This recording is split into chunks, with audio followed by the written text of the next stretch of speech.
Welcome back to the Instant Fame. Let's dive into this fascinating story together. Well, my invitation must have gotten lost in the mail. I imagine yours did too. But let's talk about Lauren Sanchez's over-the-top wedding. Apparently this wedding cost about $50 million.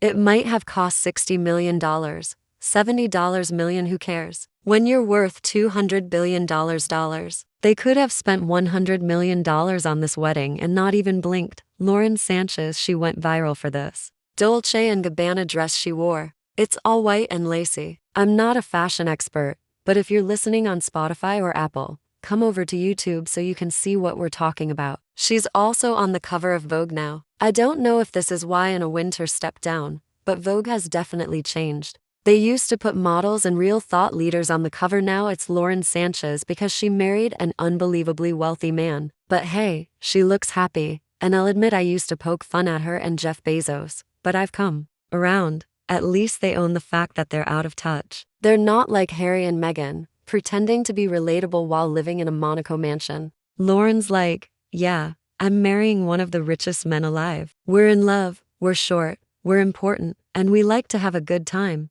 Jeff Bezos looks happier than ever, grinning from ear to ear. But let's talk about the wedding guests. We have to start with the Kardashians. They all showed up except Kourtney. And I hate that I even know that. My brain feels dumber just for retaining that information. But Kris Jenner, the ultimate momager because the devil works hard, but Kris Jenner works harder, dragged her daughters across the Atlantic for this wedding. You know she was thinking, if Lauren Sanchez gets cold feet, I've got my girls ready to step in. Or maybe she was hoping to match them up with some wealthy princes or billionaires. It felt like a Bridgerton situation, Kris parading her single daughters around like they were up for auction. Now, Kim Kardashian, she had to be seething at this wedding. Think about it.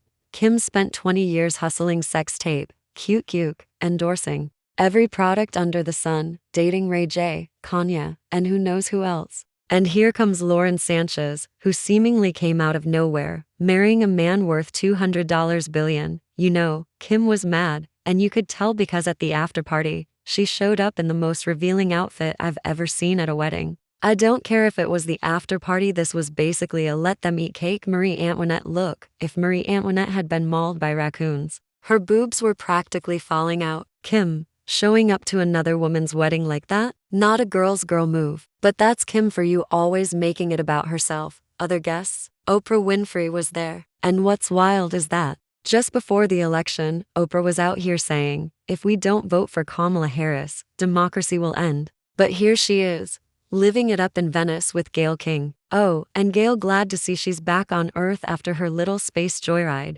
Then there's Leonardo DiCaprio, Mr. Climate Change himself, flying in on a private jet with his latest girlfriend who, at 27, is practically a senior citizen by his dating standards. Leo loves to lecture us about carbon footprints, but rules for thee, not for me, huh? And let's talk about the real stars of this wedding, the plastic surgery. If a boat had sunk in Venice, at least everyone would have floated. There was enough silicone and filler in that crowd to keep them all above water. Plastic surgeons should have been handing out business cards like, hey, I see you've already had work done, but let's talk about your next procedure. Oh, and Oprah, I don't care what she says, but the O in her name stands for Ozempic. She's looking different. And it's funny because she's invested in some weight loss drug company while still being part of Weight Watchers. The irony. But you know who looked amazing? Ivanka Trump. Classy, elegant, stunning. She and Jared Kushner were the picture of sophistication. A breath of fresh air next to all the overdone glam. So, what do you think? Would you have wanted an invite to this wedding? Or are you like me, happy to watch the chaos from home? Drop your thoughts below, I want to hear them.